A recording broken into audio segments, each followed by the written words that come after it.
Hey, what's up? This is Kushbu with another question of trigonometry. This is question number 2 of exercise 8.1, page number 181 of NCERT. In figure 8.13, find tan P minus cot R. हमें tan P minus cot R की value निकालनी. So tan P, if you have seen the last video, उसमें हमने एक formula किया था P B P H H P.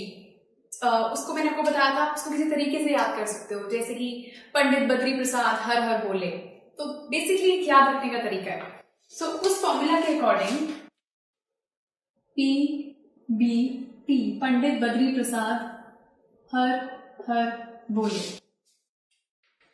सो उसमें ये वाला चीज P बाय H, ये चीज होती थी साइन, ये B बाय H होता है cos, ये P by B is tan. Now ये sin, ये होता है cosec, इसका रेसिप्रोकल. H by B होता है sec, B by P होता है cot. अब अगर हमें निकालना है tan P, अब सबसे पहले ट्रिग्नोमेट्री के अंदर जो आप ये sin, cos, tan, cot, cosec, ये सारे ट्रिग्नोमेट्रिक रेशियोज पढ़ते हो, इनका थीटा बहुत मैटर करता है. थीटा क्या है? जैसे साइन थीटा, साइन अकेला अपने आप में कुछ नहीं है. Sine theta, cosec theta, tan theta.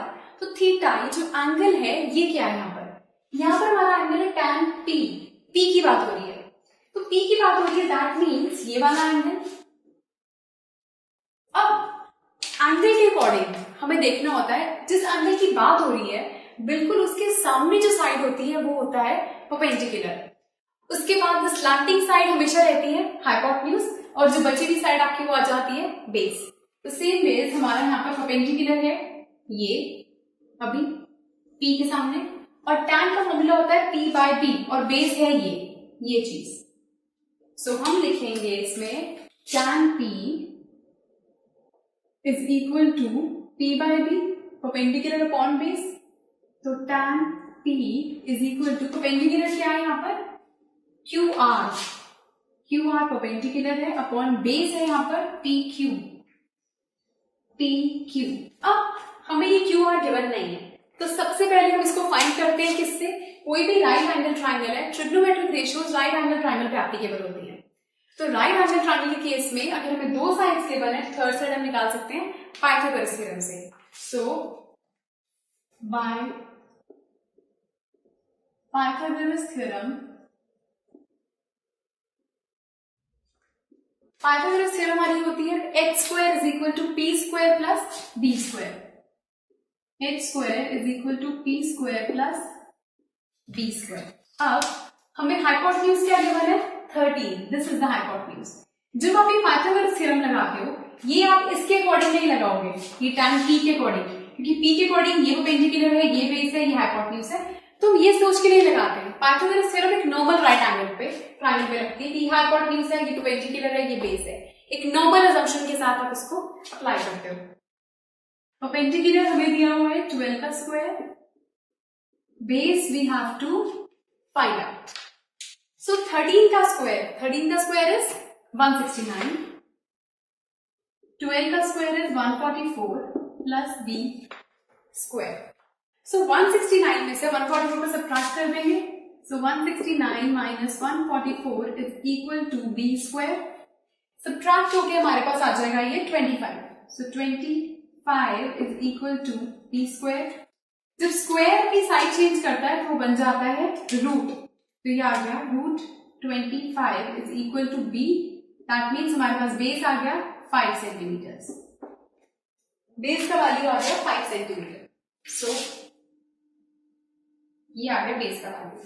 अब यहाँ पे वैल्यू सब्स्टिट्यूट कर लें. tan P का वैल्यू QR, मतलब ये बेस का वैल्यू है 5, PQ मतलब कि ये परपेंडिकुलर का वैल्यू है 12. तो ये आ गया हमारे पास tan P है. सो ये tan P की वैल्यू है. सेम चीज हमें अब निकालना है cos R. सो cot R का फॉर्मूला, cot होता है tan का रेसिप्रोकल. अगर tan P बाय B है तो cot होगा B by P.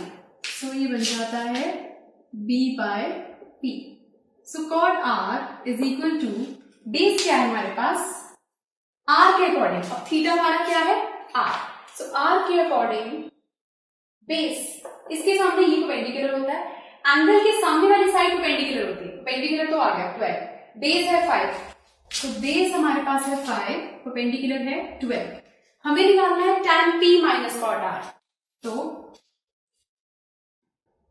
tan p माइनस कॉट r, वैल्यूज क्या है इनकी, tan p है 5/12, कॉट r है 5/12, 5/12 माइनस 5/12 इज 0, सो ये हमारे पास आंसर आ गया।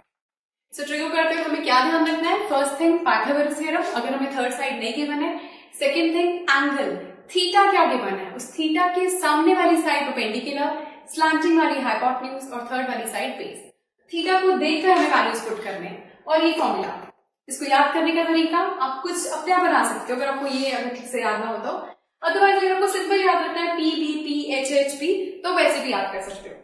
So this was question number 2 of exercise 8.1. If you have any doubt, please do write to us. जो नीचे space given है उसमें लिखिए और हमें बताइए, and do watch the next video for some more questions. Goodbye.